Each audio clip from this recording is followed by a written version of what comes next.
Hi, another day, another build ulit ng arcade machine natin.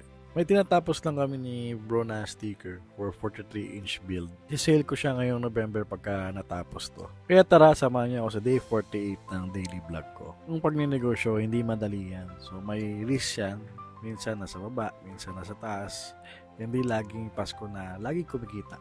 Tulad nitong November, medyo mahina tayo ngayon, wala masyadong benta. Kundi katulad nakaraang buwan, medyo malakas. Kailangan mong gumawa ng strategy para makabawi dun sa mga araw na wala ka.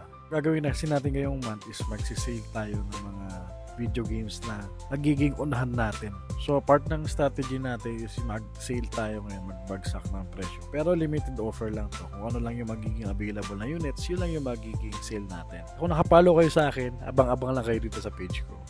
At pagkatapos namin ni bro, pinawarranty ko muna tong tip na spray gun. Nakakalungkot lang kasi poor yung service nila pagdating sa warranty. Nahihirapan na sila ipasok yung warranty pag galing shopping. 2 months pa lang naman to, defective na. Ito na lang, kinalikot ko, naayos naman. May lumuwang lang pala sa loob. After nun, dumiretso na ako sa gym.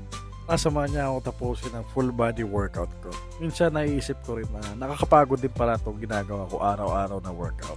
But I keep going. Kasi I realize na magpadala ko sa pagod ko at mga sakit sa katawan na nararamdaman ko ay sa pag-workout. At kung susuko ako sa buhay, sayang naman yung mga pagsubok na pinanalo ko. Sayang din yung araw-araw na pag-workout ko kung ititigil ko lang. At masasayang lang lahat ng mga effort na pinagagawa ko para baguhin lang tong lifestyle ko. Lahat naman tayo hindi perfecto.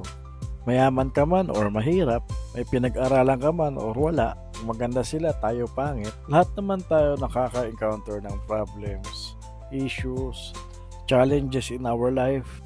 Gusto ko lang malaman mo na sana ikaw rin. I hope na maging matatag ka ba sa buhay, hindi basta-basta sumusuko at matutong lumaban. Marami pang araw na darating na pagsubok sa atin. Kaya kung pagod ka man or nahihirapan na sa buhay, saan kailangan mo lang mag-relax at magpahinga. Dahil tomorrow is another day. Kaya huwag mo sukuan yung pangarap mo sa buhay. Kung ano man meron ka ngayon or wala, magpasalamat tayo kasi biyaya pa rin ng Diyos na mabuhay tayo sa mundong ibabaw. Just always remember that you are worth more than your problems. Kaya kung tinapos mo itong videos na to at hindi ka pa rin nakapalo, baka ito na yung last videos na nakita mo sa akin. Kung nakapalo ka naman, hope na nagbigay inspirasyon at motivation ito sa iyo sa buhay. Gaya nga na sinabi ko kanina, huwag mo sukuan ang mga pangarap mo sa buhay. Kasi itong content na ginagawa ko, nagsisimula pa lang ako baguhin ang lifestyle ko. Kaya ikaw, huwag ka muna mapagod. Simulan mo na ang dapat mong simulan. Tandaan mo, ang pagsisisi ay laging nasa huli.